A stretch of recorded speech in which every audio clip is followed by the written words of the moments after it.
नमस्ते। थर्ड आई में आपका स्वागत है। आज चूंकि यूपी में चुनाव है, कल बजट आया है, इन्हीं सब के इर्द गिर्द आज की सारी चर्चा रहेगी। मैं थोड़ी बात बजट की 2 मिनट कर लूं क्योंकि बजट का कुछ ना कुछ रिलेशनशिप चुनाव से है। आज प्रधानमंत्री खुद आए हैं टेलीविजन पे और उन्होंने बजट पे कुछ पाठशाला चलाई है। थोड़ी बात बजट की। कल निर्मला सीतारमण जी ने अपना बजट पेश किया।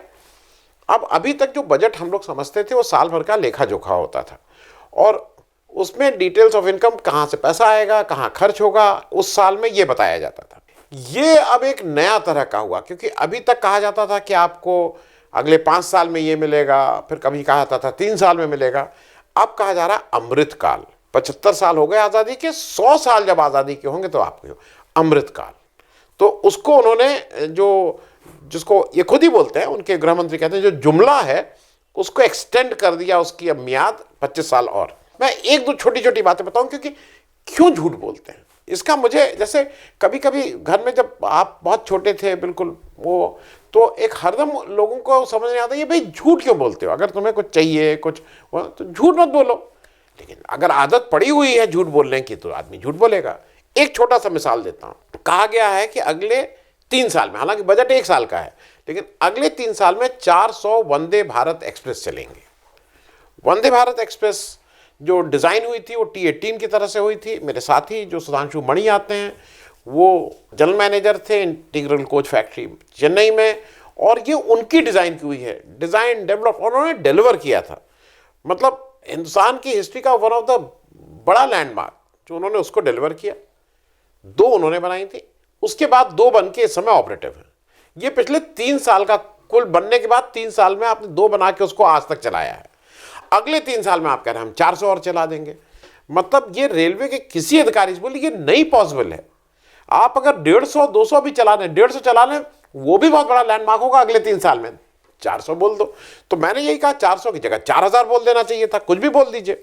बजट की मैं थोड़ी सी बात करके आगे चलूंगा क्योंकि एक तो बजट में बहुत सी चीज़ें कम की गई हैं, खास करके जो किसान कृषि सेक्टर है उसमें बहुत वो है। फर्टिलाइजर पे सब्सिडी कम की जा रही है। मनरेगा का जो टोटल आउटले था, जो टोटल मनरेगा के लिए ये पैसा था लगेगा, उस बजट को कम किया गया है। एक दो चीज़ें जो मुझे उसको सुन के अजीब सी हंसी आई। अब एक शुरू हुआ है PM ई विद्या, और वो इसलिए हुआ है कि ये कहा जा रहा है कि वंचित, शेड्यूल ट्राइब, इस तरह के जो वर्ग है उनको कोरोना काल में 2 साल उनके शिक्षा में बहुत बेकार हुए हैं, उन बच्चों को का खराब हुए हैं 2 साल, उसको कवर अप करने के लिए PM E Vidya, 1 class 1 TV channel. चलिए, दूसरा शुरू किया है कहां से, mental health tele programme. 23 centre देश में होंगे जो दिमागी रूप से जो अगर आप, और वो भी कहा गया कोरोना में कुछ लोगों का मेंटल स्ट्रेस है उसको दूर करने के लिए। साहब CSC PSC तो हमारे यहाँ ठीक से चल नहीं रही हैं, सरकारी अस्पताल चल नहीं रहे हैं, डॉक्टर हैं नहीं, ये मेंटल टेली और 1 क्लास 1 TV चैम्बर। मुझे कहीं ना कहीं एक खतरा ये लगता है कि ये एक बेसिक बनाया जा रहा है इस समय माहौल, और बेसिक ये अंबानी जी और अडानी जी की किसी कंपनी को बुलाने का एक इंडिकेशन है कि आने वाले समय में ये टेली, और क्योंकि इस उसमें हमारे जियो और अंबानी जी ठीक से गए हुए हैं, एक तो ये लग रहा है। इसकी आगे बढ़ूँ उससे पहले एक हमेशा की तरह आपसे आग्रह कि हमारे चैनल को सब्सक्राइब कीजिए, हमारी मेंबरशिप ले लीजिए। मेंबरशिप में हर महीने आपको एक थोड़ा कमिटमेंट करना होता है, छोटा मोटा पैसे का है। अगर आप हर महीने का फिनेंशियल कमिटमेंट नहीं करना चाहते हैं तो 1 टाइम फिनेंशियल सपोर्ट का भी, आर्थिक मदद का भी एक ऑप्शन है जो नीचे लिखा हुआ है। अब मैं जरा आगे चलूं।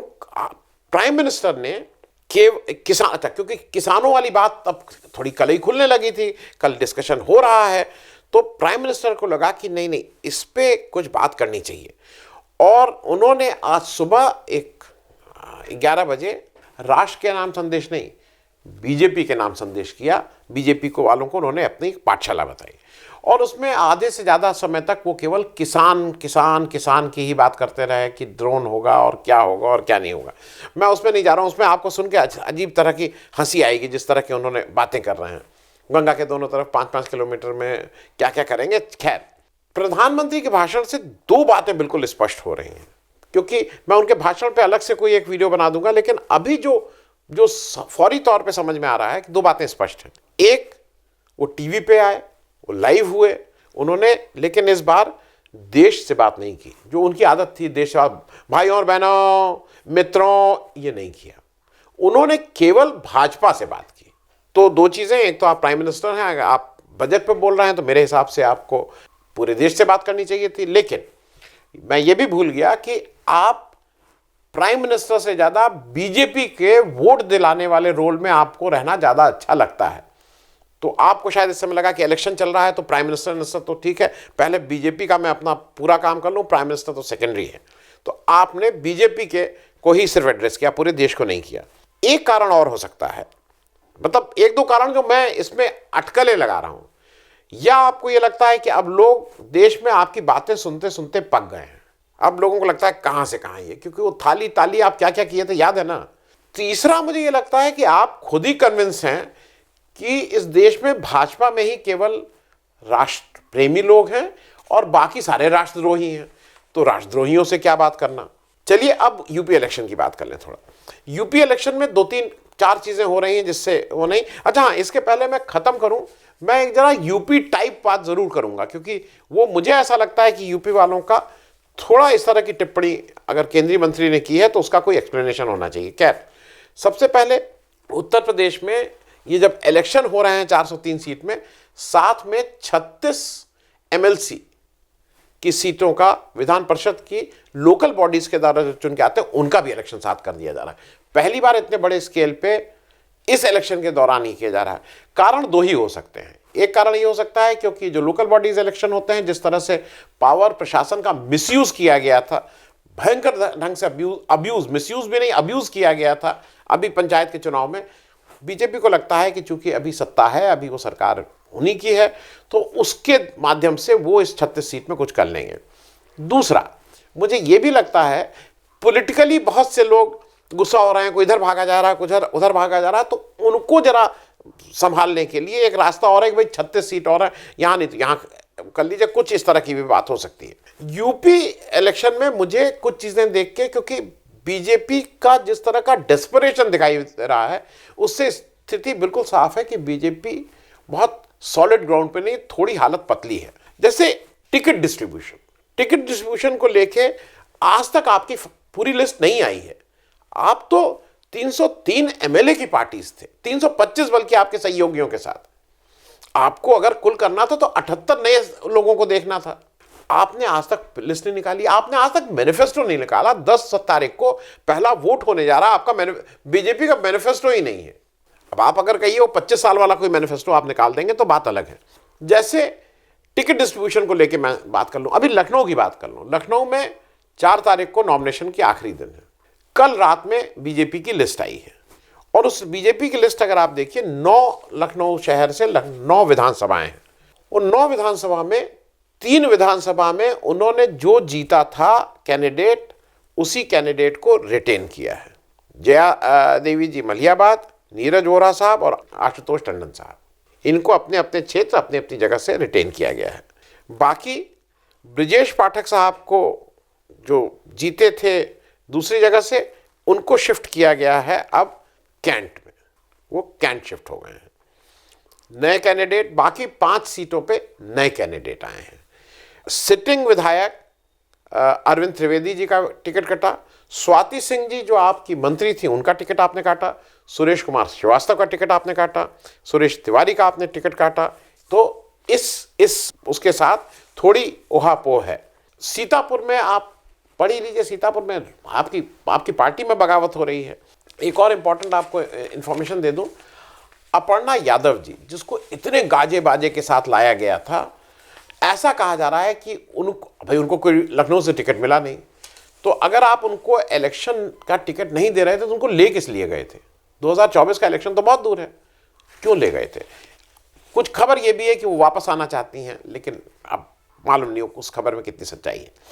एक इंफॉर्मेशन मुझे अपने सूत्रों से मिली है और उसका अभी फाइनल मेरे पास कोई फिगर्स नहीं आई हैं, इसलिए ये थोड़ा 19-20 मतलब 5-7% का वेरिएशन हो सकता है। पश्चिम उत्तर प्रदेश में बहुत से डमी कैंडिडेट्स लड़ रहे हैं, ऐसा कहा गया है। 136 सीट हैं और ऐसा भी अनुमान है, मेरे पास फाइनल फिगर नहीं है, एक आध दिन में आ जाएंगे, करीब 400 मुस्लिम कैंडिडेट हैं उसमें। आइडिया यह है कि जितने मुस्लिम कैंडिडेट्स आप लड़ा रहे हैं उनके किसी का 500 का प्रभाव क्षेत्र, किसी का 2000 का प्रभाव क्षेत्र, किसी का 5, वो वोट जो काटेंगे वो विपक्ष के ही वोट काटेंगे। इसलिए इतने लार्ज स्केल पे मुस्लिम कैंडिडेट्स को वहां उतारा गया है। आप एक और चीज़ जान लीजिए, बिहार की जनता दल यू के यहाँ इलेक्शन लड़वाया जा रहा है। अब जनता दल जो भी उनकी स्ट्रैटेजी होगी, जनता दल यू किसका वोट काटेगी, क्या होगी, जो मुकेश साहनी की विकासशील इंसान पार्टी है वो यहाँ इलेक्शन लड़ रही है, जो भी स्ट्रैटेजी हो, तो कहीं ना कहीं बीजेपी की स्ट्रैटेजी ये है कि और लोगों के वोट काट लो। एक अच्छा डेवलपमेंट कल हुआ और इसको मतलब हम लोग अपनी पीठ थपथपा भी सकते हैं। परसों अगर आपको याद हो, परसों के वीडियो में मैंने बिल्कुल ठीक से कहा था कि अगर विपक्ष की पॉलिटिक्स सपा और कांग्रेस को करनी है तो उनको एक दूसरे के साथ आप अलग अलग इलेक्शन लड़िए, लेकिन थोड़ा तालमेल भी रख लीजिए। और उसमें मैंने बिल्कुल जोरदार ढंग से कहा था कि अखिलेश यादव के अगेंस्ट कांग्रेस को अपना कैंडिडेट नहीं देना चाहिए, क्योंकि अगर अखिलेश आज उसका द्योतक है भाई, एक तरह से प्रतीक है ऑपोजिशन का, तो उनके खिलाफ नहीं देना चाहिए। अब मेरी बात सुन के कि सद्बुद्धि आ गई, कि उनको अपने आप ज्ञान हो गया, कल शाम को ऐसे ही खबर आई है कि कांग्रेस ने अपना कैंडिडेट ज्ञानवती जी थी उनसे वो नहीं करा रहे हैं। अच्छा, वहाँ क्या है, ज्ञानवती यादव जी को दे रहे थे, वो यादव हैं, 27% यादव हैं करहल में, ये था कि कुछ ना कुछ यादवों के वोट काट लेंगे, उसको विड्रॉ कर लिया। लेकिन साथ मुझे ऐसा लगता है कि सपा को भी, जो मैं उस परसों भी बोला था, सपा को 9 से जो कांग्रेस की आशा सिंह कैंडिडेट हैं, रेप विक्टिम की माँ, उनके अगेंस्ट किसी भी पार्टी को, वो कांग्रेस हो चाहे सपा बसपा हो चाहे बीजेपी हो, किसी पार्टी को वहाँ कैंडिडेट नहीं लड़ाना चाहिए। अब जरा हम आ जाएं अपने एक, क्योंकि ये बात कल जो भी उत्तर प्रदेश का है, मैं उत्तर प्रदेश का हूँ, उसकी यहाँ की कुछ समस्याएं हो सकती हैं, हम उतनी फर्राटेदार अंग्रेजी नहीं बोल सकते हैं, लेकिन हमारे पास बहुत सी ऐसी चीज़ें हैं जिनका हमें फ़ख्र है, we are proud of it. मैं उस डिटेल में नहीं जा रहा हूँ, क्योंकि उसको शायद कांग्रेस ने एक मुद्दा बनाया है, वो जो सूर, कबीर, तुलसी, ताजमहल से लेके, काशी विश्वनाथ से लेके, गोरखनाथ से लेके, राम मंदिर से लेके, मथुरा से लेके, बहरैलवी से लेके, देवबंद से लेके, इन सब बातों को कांग्रेस मुद्दा बना रही है। प्रेमचंद जी से लेके, मतलब मैं उस पर नहीं जा रहा हूँ, वो कांग्रेस का है, वो पॉलिटिकल बात। लेकिन कल जो निर्मला सीतारमण जी ने नेशनल टेलीविजन पे उत्तर प्रदेश के एक मंत्री, और वो मंत्री को बिठा के जिस तरह से उन्होंने, मंत्री ने जवाब दिया, उन्होंने कहा it is typical UP answer. क्या what is typical of UP? कि जो आपका जो आज बजट है वो डायरेक्शनलेस है और इसमें सिर्फ भविष्य की बात की गई है, तात्कालिक राहत के लिए कुछ नहीं है। और राहुल गांधी ने तो इसे कह दिया जीरो सम बजट का है। उन्होंने कहा है कि इसमें सैलरीड क्लास के लिए, मिडिल क्लास, गरीब, युवा, किसान, एमएसएमई के लिए कुछ भी नहीं है। तो सवाल ये है कि क्या विपक्ष को और खासतौर से राहुल गांधी को आपका ये बजट समझ में नहीं आया, या फिर उन्होंने राजनीति के चलते ऐसा कह रहे हैं वो लोग? जो बाद में आपने कहा कि राहुल गांधी को शायद समझ में नहीं आया होगा, यही बात सही है, क्योंकि इस बजट में सारे चीज़ों की सारी व्यवस्था की गई है। अभी मैडम सारी चीज़ का आंसर दे भी रही हैं। हर सेक्टर के लिए दूरगामी बजट है ये, निश्चित तौर से इससे देश को और भविष्य में फायदा होगा। I think he's given that typical UP type of an answer, which is good enough for a MP who ran away from UP. What is typical of UP? हालांकि मैं एक और इसको आगे की बात करने से आपसे, कल सरप्राइजिंगली पहली बार ऐसा लगा कि जब कल वो अपना बजट भाषण दे रही तो गुस्से में नहीं थे, नहीं तो हरदम गुस्से में रहती, मुंह थोड़ा टेढ़ा एड़ा रहता है इनका मुंह कल गुस्से में टेढ़ा नहीं था, ये सहज थी कल। मैं मतलब जब दिन में हम लोग इनका भाषण सुन रहे थे, हमने कहा था कि आज सहज लग रही है, नहीं तो ये मुंह अजीब विकृत हो जाता है मुंह, जब ये मालूम नहीं क्यों ये गुस्से में रहती हैं। अब देखिए, 2-3 चीजें बता दूं, आप यूपी वालों को कुछ गाली दे लीजिए, वो मैं अभी यूपी के उसमें नहीं कर रहा हूं क्योंकि मैं, लेकिन एक चीज है, जब तुम कहोगे यूपी वाला 6 भाई बहन थे, हम फिर से बार बार कहते हैं, यूपी वाला अपनी माँ को लाइन में नहीं खड़ा करता है, 90 साल की माँ को, भाई मतलब बाप बेटी के रहते, अरे बेटी के रहते हुए 90 साल की माँ यूपी वाला नहीं खड़ा करता है, समझे? It is not typical of UP, ये टिपिकल कहीं और का होगा, यहां आके मत समझाइएगा कि यूपी क्या है। उत्तर प्रदेश में ये ट्रेडिशन नहीं है कि पति पत्नी के अगर मतभेद हैं तो पति खुलेआम बता रहा है कि कितनी गलत ये सब पॉलिसी है। ये सब मत बताइएगा, क्योंकि एक रिमार्क और दिया गया, एक रिमार्क दिया गया कि it is a good enough for a MP who ran away from UP. ठीक बात है, और ये राहुल गांधी के लिए रिमार्क दिया गया था। पहली बात तो मैं ये बताऊं कि मैं हरदम इस बात को मानता हूं और मैं हरदम कहता हूं इस बात को, चुनाव नेता मंत्री वो होना चाहिए जो लोकसभा से आए या विधानसभा से आए। जो चुना हुआ प्रत्याशी होता है लोकमत के द्वारा सीधे जनता के द्वारा चुना हुआ, उसको ये सब कहने का अधिकार है। आपको अधिकार है। आप आई कहां से हैं? आप यहां से कह रही हैं कि राहुल गांधी के लिए ही रैन अवे फ्रॉम। आप जरा आपका याद दिला दूं, और इसलिए याद दिला दूं कि ये जानना लोगों को जरूरी है। कहां पैदा हुई? तमिलनाडु में पैदा हुई। कहां से पीजी किया और ये सब किया? जवाहरलाल नेहरू यूनिवर्सिटी दिल्ली से किया। राज्यसभा सांसद कहां से बनी? पहली बार बनी आंध्र प्रदेश से, याद है, और दूसरी बार बनी कर्नाटक से। तो who is running away from where?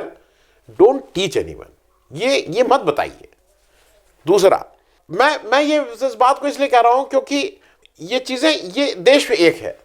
यहां किसी ने नहीं कहा कि गुजरात के एक व्यक्ति आके लखनऊ यूपी से आके वो जीत गए और उनको प्राइम मिनिस्टर बना दिया गया। No one said that. और आप हमारे ऊपर इस तरह का एक ये कमेंट देंगे, और ये it is again I am telling, it is a very typical of the lady जो ये अंग्रेजी और ये आते हैं, उनको ये लगता है कि हमें सब आता है और इन लोगों को नहीं आता है। खैर, मुझे एक बात लगती है, इन्होंने जो किया सो किया, लेकिन जो वो सामने बैठा हुआ व्यक्ति था ना, जिसके ऊपर इन्होंने कमेंट किया था, उनका नाम है, वो मंत्री है, उनका नाम है पंकज चौधरी। 6 बार के एमपी हैं, 6 बार के, बैकवर्ड कास्ट से आते हैं। तो ये भी कोई नहीं है कि उनको डर है कि मैं ब्राह्मण राजपूत हूं, अपर कास्ट का हूं तो मेरा कोई कर लेगा। और ये जानते हैं क्यों हुआ? इसी पे ऑब्जेक्शन है देश को। आप ब्राह्मण हैं, आप एक बैकवर्ड नेता को बिठा के आप इस तरह की बातें करिए। 6 बार का एमपी है, और आप चूंकि आप ब्राह्मण है और आपका ब्राह्मणत्व बोल रहा है कि इसको किसी तरह से बेइज्जती कर दो। और पंकज चौधरी को भी इस बात को समझना चाहिए कि ये केवल आपका अपमान हो रहा होता, आपकी अपनी एक सीट हो रही होती, आपको कुछ कंप्रोमाइज करके अपनी सीट को बचाना अपने मंत्री पर, तो ठीक था। आप चुपचाप बैठे बैठे वहां पूरे प्रदेश के लिए उन्होंने रिमार्क दिया और आपके मुंह से चू नहीं निकला। खैर, कहना सिर्फ यही है कि चाहे जितना आप आर्टिफिशियल रहिए, कभी कभी मन की बात जमा पे आ ही जाती है, जो कल निर्मला सीतारमण जी के साथ। Thank you so much.